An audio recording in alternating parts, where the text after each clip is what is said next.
Tinapusan ng Iglesia ni Cristo ang kanilang protesta kontra katiwalian na dapat sanay hanggang ngayong araw. Git ng kanilang tagapagsalita, nakamit na nila ang layunin na maipaabot ang kanilang panawagan. Sa kabila niyan, ilang miyembro ng INC ang nagpalipas ng gabi sa Quirino Grandstand. May unang balita si Jomer Apresto.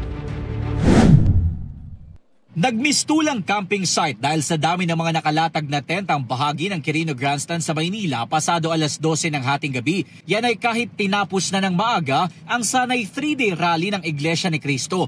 Naabutan pa namin ang pamilyang ito na mula Tondo na nagluluto at doon na nagpalipas ng gabi. Wala lang kasi parang masaya lang, gano'n, susilitin din. Marami pa rin naman kami mga kasama na hindi sumabay sa dami ng yung daloy ng traffic, kaya yung iba nagpa-extend na rin sila. Ang pamilya namang ito galing pa raw ng Cagayan Valley at dumating sa Maynila noong linggo ng umaga.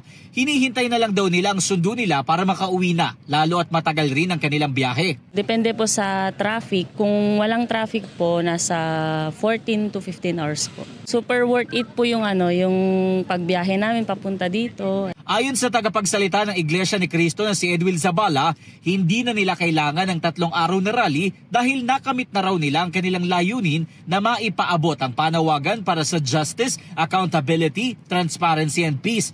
Batay sa pinakahuling datos ng Manila Police District, umabot sa 550,000 ang crowd estimate bandang alas 8 kagabi. Dumating ang mga truck na naghakot ng mga basura sa Quirino Grandstand. Bagaman tapos na ang rally, sarado pa rin ang bahaging ito ng Ross Boulevard. Nakabarikada rin ang bahagi ng Ayala Boulevard, gayon din ang bahagi ng Recto Avenue papunta sa Menjola. Ito ang unang balita. Jomer Apresto para sa GMA Integrated News.